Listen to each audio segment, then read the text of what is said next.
Hola, ¿qué tal? Vamos a empezar con el capítulo número 5 de la parte uno del proyecto de psicología para neurólogos, texto de Sigmund Freud.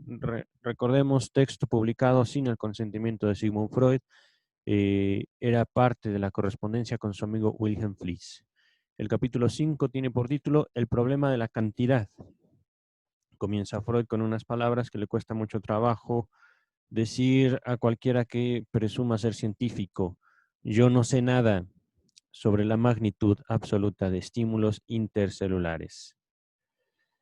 Repito, yo no sé nada sobre la magnitud absoluta de estímulos intercelulares, pero me permitiré suponer que son de un orden de magnitud bajo, el mismo que el de las resistencias de las barreras contacto, lo cual sería de fácil intelección. Con este supuesto queda salvada la identidad de naturaleza de las neuronas phi y psi, o neuronas pasaderas e impasaderas. Recordemos, las neuronas phi, Freud las propone como las encargadas de la percepción, mientras que en las neuronas psi, Freud teoriza que son o son más bien el sistema de neuronas que permite el conjunto de fenómenos que podríamos llamar psíquicos, independientes de la percepción. Ajá. Y continúa el texto, y explicada biológica y mecánicamente su diferencia con respecto al carácter de lo pasadero. James Strachey nos hace aquí la primera observación de este capítulo, la observación número 27, que dice "Und Mechanism". En el original aparece aquí un mecanismo. Estas dos últimas palabras, dice James Strachey, fueron omitidas en la primera edición de este texto al alemán.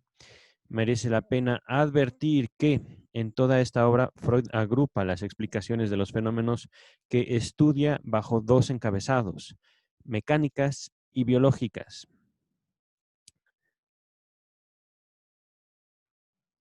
La distinción ya había aparecido. Esto fue en las páginas 346 y 47. En este momento estamos en la página 350, pero el texto, digamos, que estamos leyendo viene en la página 349. Y continúa James Strachey, se la examina en la página 367 y se la ejemplifica más adelante. Ver los ejemplos de las páginas 408 a las 411.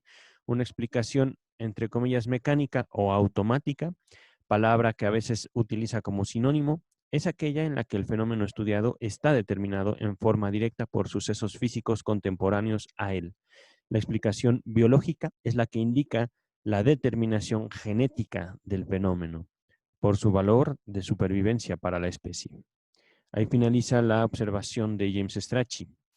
Retomemos entonces este párrafo en el cual James Strachey nos hizo la observación. Con este supuesto queda salvada la identidad de naturaleza de las neuronas phi y psi, explicada biológica y mecánicamente su diferencia con respecto al carácter de lo pasadero. Como aquí se carece de pruebas, tanto más interesantes son ciertas perspectivas y concepciones que se anudan al anterior supuesto. En primer lugar, si uno ha recogido la impresión correcta sobre la magnitud de las cantidades en el mundo exterior, se preguntará si la tendencia originaria del sistema de neuronas, es decir, mantener la cantidad intercelular en cero, se satisface con la descarga rápida o bien ya actúa en la recepción de estímulo. De hecho, uno ve que las neuronas phi o pasaderas no terminan libremente, o sea, sin vainas en la periferia, sino debajo de formaciones celulares que reciben el estímulo exógeno en lugar de aquellas. Estos, entre comillas, aparatos nerviosos terminales, se cierran comillas, muy bien podrían tener el fin, en el sentido más general, de poner diques a las cantidades exógenas, es decir, a las cantidades ambientales, los estímulos ambientales. Continúo. No dejarles ejercer un no reducido efecto sobre phi. Aquí James Strachey nos hace la observación 28. Exactamente esto mismo se afirma en Más allá del principio del placer. Volumen 18, página 28. Continúa el texto de Freud. Tendrían en tal caso el significado de unas pantallas para la cantidad o para Q, ajá, que solo unos cocientes de las cantidades exógenas atravesarían. Armoniza con ello que la otra variedad de terminación nerviosa, la libre, carente de órganos terminales, sea con mucho la preferida en la periferia del interior del cuerpo. Es que ahí no parece hacer falta ninguna pantalla para Q, probablemente porque las cantidades intercelulares que ahí se reciben no necesitan ser rebajadas primero a nivel intercelular, pues de antemano lo tienen. Puesto que es posible calcular las cantidades que son recibidas por las terminaciones de neuronas phi, quizá se abra aquí un acceso para procurarse una representación de las magnitudes que discurren entre neuronas psi, o sea, de la clase de las resistencias de barreras contacto. Aquí se vislumbra además una tendencia que acaso gobierne la arquitectura del sistema de neuronas, edificado con varios sistemas. Un cada vez mayor apartamiento de la cantidad intercelular de las neuronas. Entonces, la arquitectura del sistema nervioso serviría al apartamiento y su función a la descarga de cantidad intercelular de las neuronas.